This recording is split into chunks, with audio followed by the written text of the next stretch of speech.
Entonces, vamos a hacer el día de hoy algunos problemas relacionados con el tema de campos magnéticos. Estamos enfocados más que todo en ver los efectos que tiene un campo magnético sobre una carga en movimiento, sobre una corriente. En el próximo capítulo, la próxima semana, veremos las corrientes como fuente de campo magnético. Y veremos el análogo magnético de la ley de Coulomb, que es la ley de Biot-Savart, y también veremos el análogo magnético de la ley de Gauss, que es la ley de Faraday.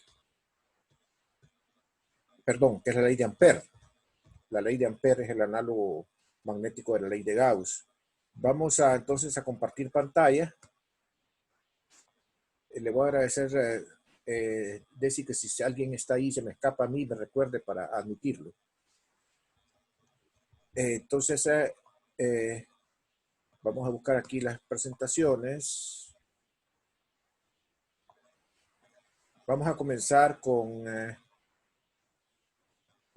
este problema que tenemos. Vamos a ver con cuál de las dos presentaciones.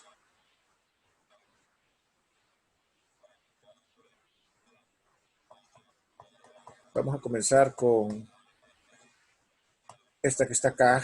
Dice la logran ver, la pantalla compartida. Sí.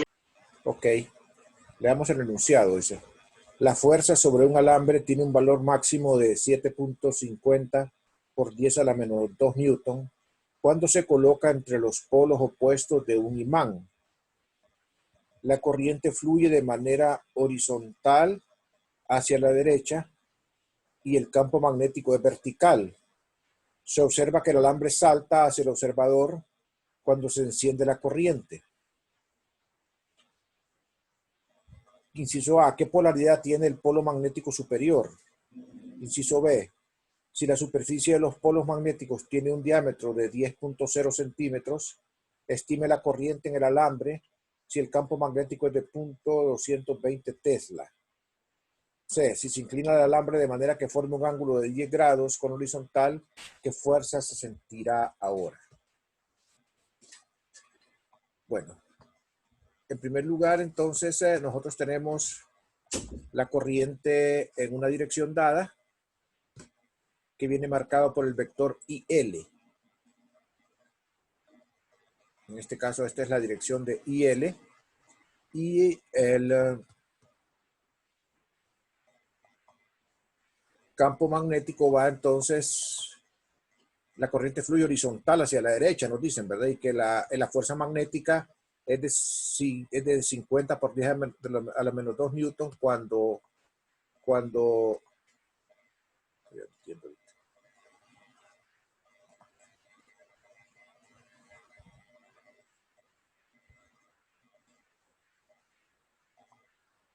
es de 7.50 por 10 a la menos 2 newton cuando se le coloca entre los polos opuestos de un imán. La corriente fluye de manera horizontal hacia la derecha y el campo magnético es vertical. Se observa que el alambre salta hacia el observador cuando se enciende la corriente, o sea que la fuerza es hacia nosotros, hacia acá. Por esa razón, nosotros entonces nosotros colocamos la fuerza hacia acá y la corriente hacia acá.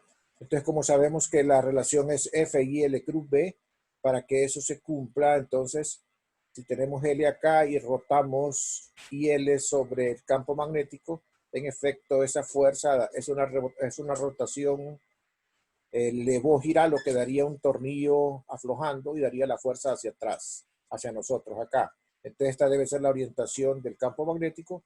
Y entonces tendríamos acá el polo sur del imán y el polo norte acá. Esa sería la orientación. Ahí respondemos el inciso A, ¿verdad? O sea que implícitamente nos están diciendo que la fuerza viene hacia nosotros y el campo viene para allá. Es la única forma en que eso puede darse si es que el campo sea para arriba, el campo B. De acuerdo a esta relación. Ahora, la fuerza máxima se da cuando el campo y la corriente están a 90 grados, como es en este caso, perdón, en este dibujo, ¿verdad? El campo pudo haber estado perfectamente orientado a un ángulo distinto de L en este plano y hubiera dado una fuerza perpendicular igual que esta hacia acá. Pero así como la dibujé yo aquí ya corresponde a la fuerza máxima, es decir, cuando el ángulo es de 90 grados. Entonces simplemente la fuerza máxima es ILB, cuando el ángulo es de 90 grados como aquí en la figurita. Entonces de aquí despejamos la corriente y la corriente va a ser la fuerza máxima entre L por B. Sustituimos el valor de la fuerza máxima, 7.50 por 10 a la menos 2 newton. Sustituimos L en unidades internacionales, 0.100 metros, y sustituimos el campo magnético también en unidades MKS, que es 0.220 teslas, y el resultado es una corriente igual a 3.41 amperios. Bien, el inciso C, se me olvidó poner ahí el inciso, dice que qué pasa si el alambre se orienta de manera que forme un ángulo de 10 grados con la horizontal, ¿qué fuerza se sentirá ahora? Entonces, si el alambre forma un ángulo de 10 grados con la horizontal, entonces quiere decir que lo tendría inclinado acá y el ángulo con el campo magnético sería de 80 grados. Entonces ya no va a ser la fuerza máxima, obviamente, porque no están el campo y la corriente perpendiculares. Entonces la fuerza es IL. Aquí es una I, ¿verdad? Discúlpenme, vamos a aquí corregimos. Aquí tengo forma de corregir rápidamente. Aquí es I.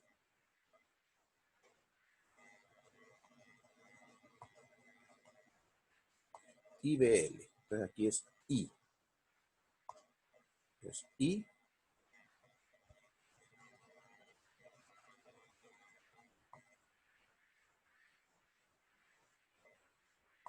IBL. Entonces, eso, cuando tenemos IBL, pues IBL corresponde al valor de la fuerza máxima. Entonces simplemente es la fuerza máxima por el seno de teta. La fuerza máxima teníamos que era 3.41 amperios. Por el seno de 80 va a dar un total de 7.39 por 10 a la menos 2 newton. Una fuerza menor como era de suponerse. Me voy a pausar 30 segundos por si tienen alguna duda en este problema. Un problema elemental, pero va conduciendo los conceptos de cómo se van orientados los tres vectores, ¿verdad? La fuerza, la velocidad, la corriente, el L, o sea, la velocidad de las cargas, y el campo magnético B.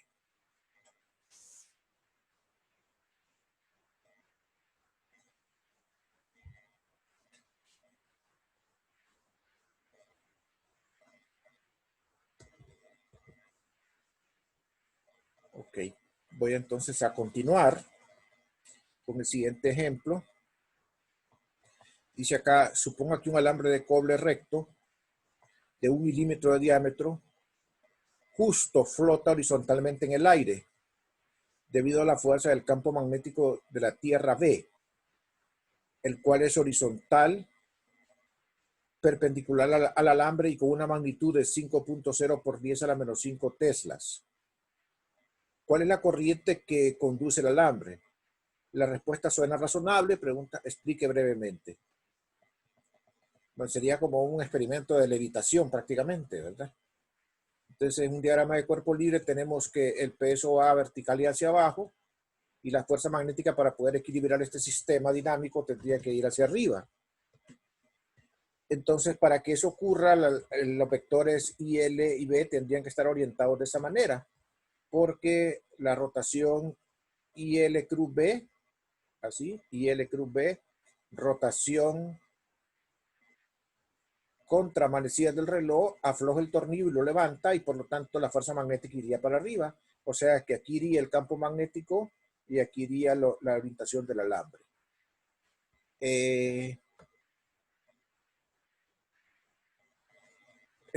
Lo ponemos así porque nos dicen que el campo magnético va perpendicular al alambre, o sea que estamos obteniendo prácticamente la fuerza magnética máxima, en ese caso, que podemos lograr, ¿verdad? Si orientáramos el alambre a un ángulo con el campo, obtendríamos un seno diferente al seno de 90 y tendríamos una fuerza menor. Entonces, con esa orientación, si aplicamos aquí el principio de equilibrio, la primera ley de Newton. Las dos fuerzas deberían de equilibrarse y ser en magnitudes iguales. Y entonces tenemos que ILB, que sería la fuerza magnética, sería igual a la masa por la gravedad. La masa es la densidad, en este caso, del material de que está hecho el alambre, y el volumen, que sería entonces un medio de D cuadrado, ¿verdad? Porque sería el volumen de la pieza del material. Vamos a leer otra vez qué características tiene el material. Recto, tenemos el diámetro. Entonces el volumen de un cilindro es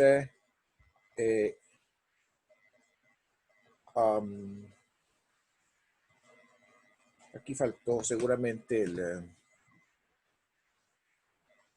el pi, porque es el radio de la base por la altura. Entonces aquí debería de ser pi diámetro al cuadrado sobre 4, no sobre 2, o poner el cuadrado aquí afuera. Entonces vamos a corregirlo.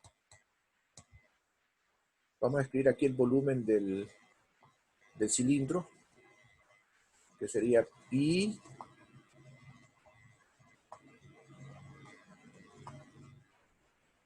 r cuadrado, que es el área de la base,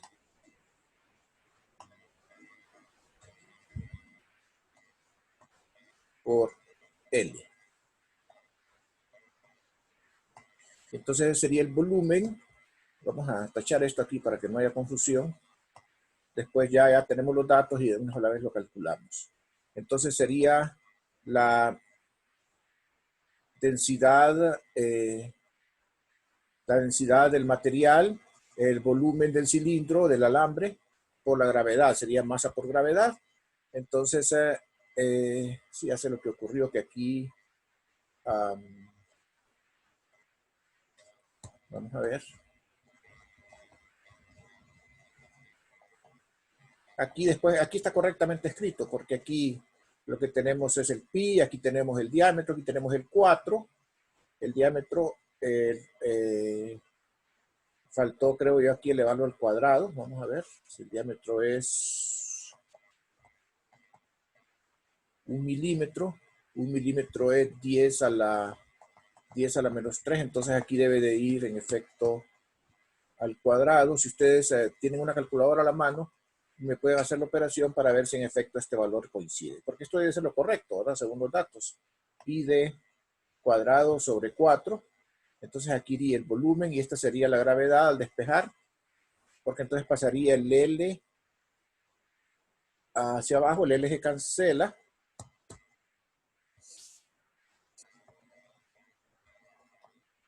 El L se cancela y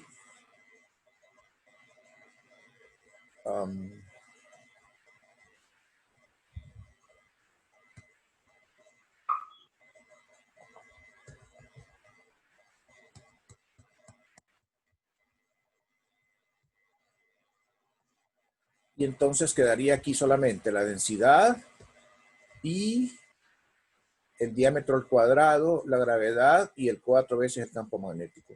Si alguien tiene una calculadora, le agradecería por favor que me verifique si este resultado da este valor que está acá. Corregí aquí nada más para ser consistente, ¿verdad? Porque realmente no solamente es un medio del diámetro al cuadrado, sino que es pi diámetro al cuadrado sobre 4 el volumen. Me lo puede hacer el cálculo de si usted tiene calculadora a mano, por favor. Ya lo hice, pero a mí me da 1370.048 amperios. Ok, entonces corrijámoslo nada más. 1300, con estos datos, ¿verdad? Con estos que están acá, ¿verdad? Sí. Exactamente, ¿verdad? 1370. Vamos a corregirlo entonces. 1370. Punto. Punto 048, punto 05 puede ser. Redondeamos a 1370 amperios. Ok. Confirmo, Lee. ¿Confirmado? Sí. Ok, gracias. Bien, entonces hemos contestado ese problema. Si tienen alguna pregunta, nuevamente me pauso un momentito para que puedan discutirlo.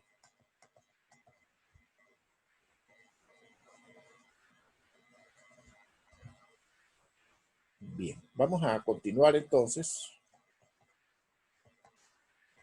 Dice aquí, un alambre rígido de 50 centímetros de longitud se dobla en ángulo recto, justo por la mitad. Una sección yace a lo largo del eje Z y la otra se encuentra a lo largo de la línea Y igual 2X en el plano XY.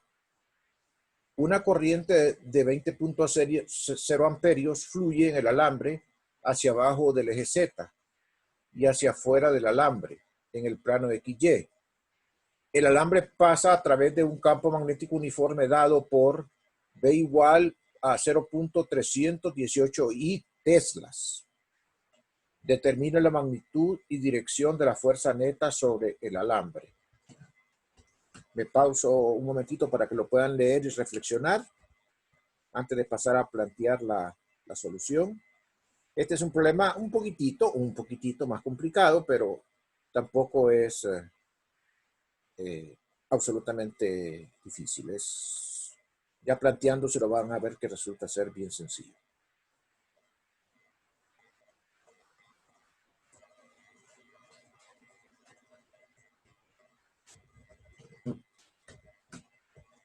Bueno, esquematicémoslo con el dibujito, ¿verdad?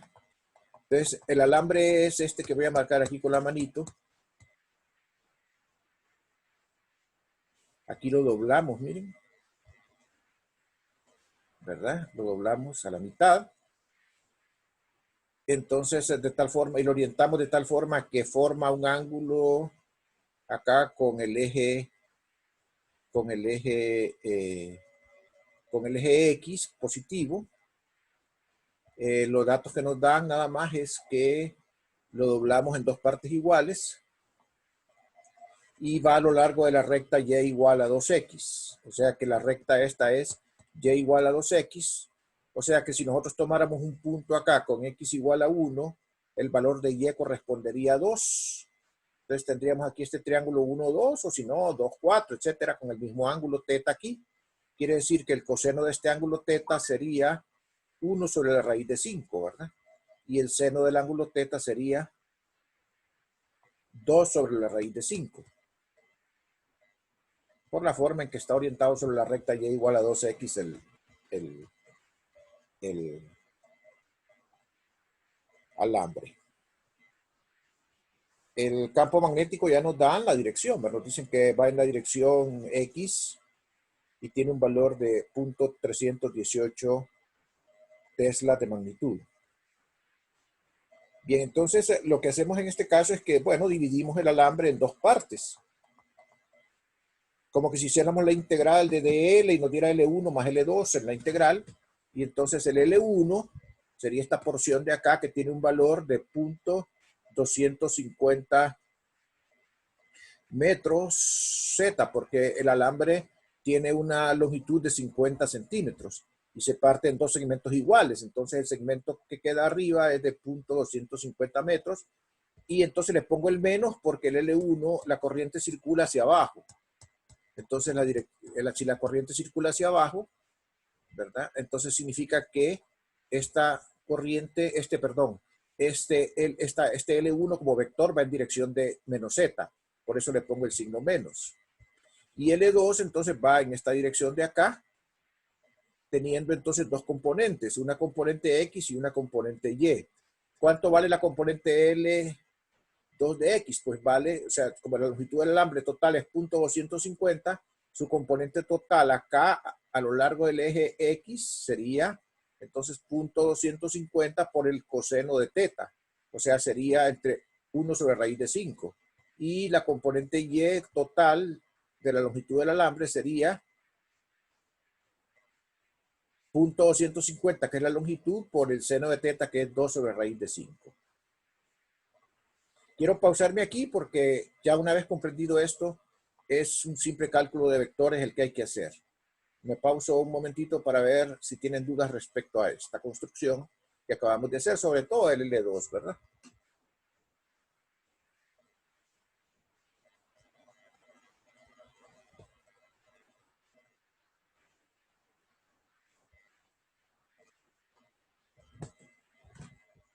Bueno, entonces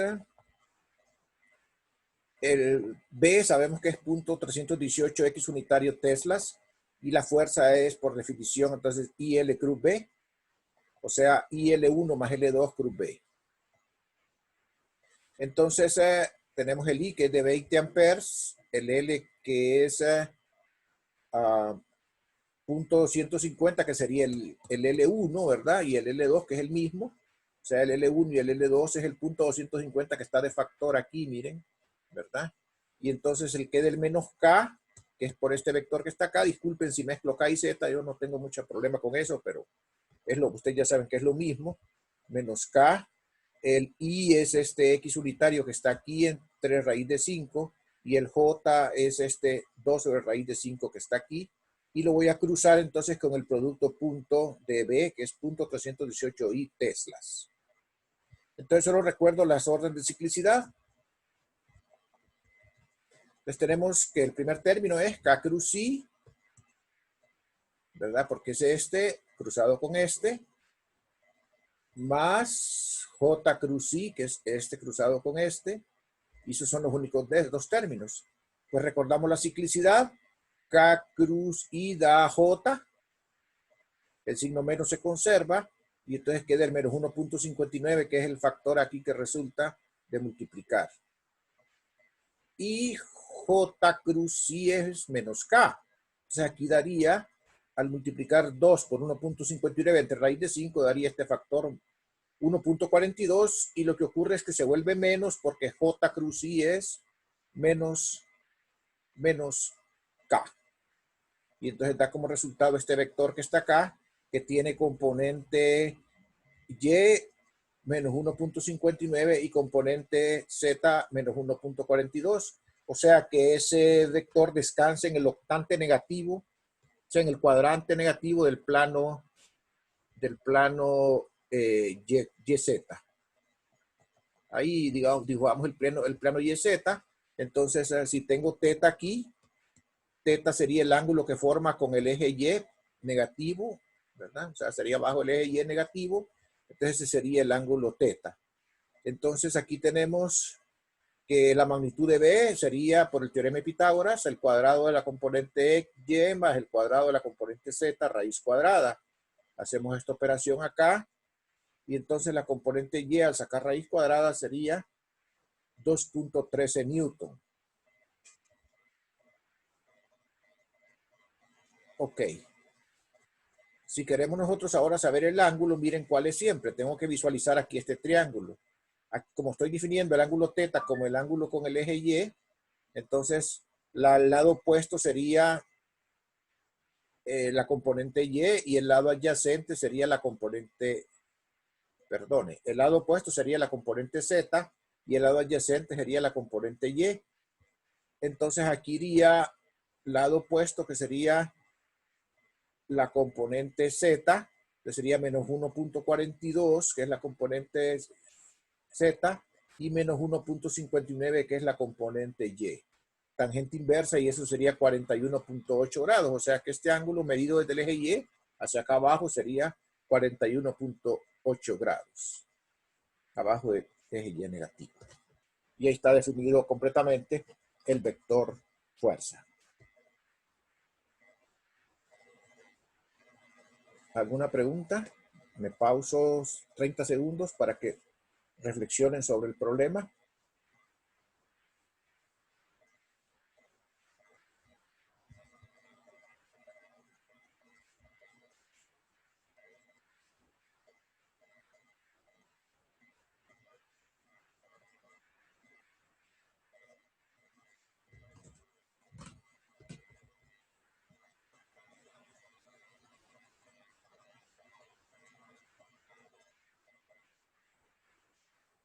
Voy entonces a continuar. Dice en este ejercicio, un alambre de 2 metros de longitud conduce una corriente de 8.2 amperios y está inmerso dentro de un campo magnético uniforme B. Cuando el alambre está cuando el alambre está a lo largo del eje más X, una fuerza magnética F igual a menos 2.5 J actúa sobre el alambre. Y cuando el alambre está a lo largo del eje más Y, la fuerza magnética es F igual a 2.5 I menos 5.K. Determine B. Entonces ahí nosotros tenemos que considerar las dos situaciones y combinar la información para poder determinar el valor de B. Dejo 30 segundos ahí para que lean el enunciado, mientras, lean el enunciado para que lo comprendan.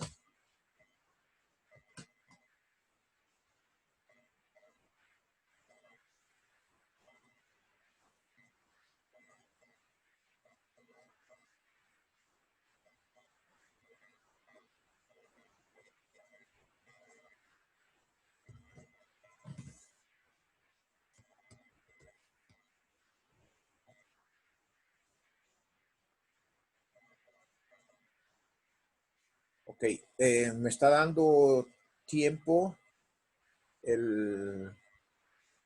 la plataforma Zoom. Voy a retomar en la siguiente parte. Si quieren 5 minutos nos vamos a dar al suspender la sesión para que terminemos antes y tengan tiempo de hacer sus cosas que restan. Solamente quiero recordarles que el día lunes yo estaré dando la clase a la hora normal, solo que no va a ser estrictamente una clase, va a ser una clase construida por ustedes. Ustedes me van a mandar correos o me van a mandar WhatsApps diciéndome qué inciso, de qué problema quieren que discutamos en la reunión del lunes. Es un repaso para el examen. Me refiero a los problemas de tarea. Entonces ustedes me van a decir, profesor, yo quiero que usted revise el problema del capítulo 23, número 15, por ejemplo, inciso B, o todo el problema que lo discutamos. Entonces yo en base a eso voy a preparar mi agenda. Tiene que ser así porque no tengo pizarrón, todavía no tengo pizarrón electrónico para poder ir contestando en vivo. Entonces tengo que traer ya las dudas, tengo que traer ya la agenda editada para que podamos discutirla, ¿verdad? Entonces yo espero que me manden en efecto ustedes eso para yo poder tener material para poder dar la clase. ¿Estamos de acuerdo todos? Si no contesta nadie es que están de acuerdo, que entendieron bien lo que dije. Sí, que está clara la instrucción. Ok, les estaré recordando la instrucción también por los medios de comunicación que tenemos, ¿verdad? Entonces traigan ahí que nos vamos a quedar el tiempo que sea necesario el lunes para aclararles las dudas, ¿verdad? Pero el lunes sería a las 11 o a las 4. No, a las 11, mijo. Mire, los únicos días a las 4 para mí son cuando yo tengo que salir cada 21 días, los jueves y los viernes. Y el día que salgo es el martes, y entonces yo creo que vamos a pactar a las 4 mejor, porque a veces regreso, no regreso a la hora y no quiero quedarles mal, ¿verdad? Pero de ahí los demás días van a ser el lunes. El lunes es a las 11. Y nos vamos a quedar el tiempo que sea necesario, ¿verdad? Es decir, nos esperamos el tiempo que sea necesario para aclarar las dudas. Pero mándenme ustedes su agenda, ¿verdad? Para yo poder venir con el material ya preparado y con las dudas despejadas. Ya más o menos definieron la hora del examen. Sí, va a ser, ayer platiqué con la profesora Karen y va a ser a las 9 de la noche. Ah, está bien, perfecto. Es una hora que ya creo que ya está más tranquilo todo, ¿verdad? Sí. Y entonces sí, también yo no creo que haya mucha actividad en el campus, ¿verdad? Sí. Okay, una hora va a ser el examen. Sí, exactamente, sí, porque los problemas no son de cálculo largo, ¿verdad?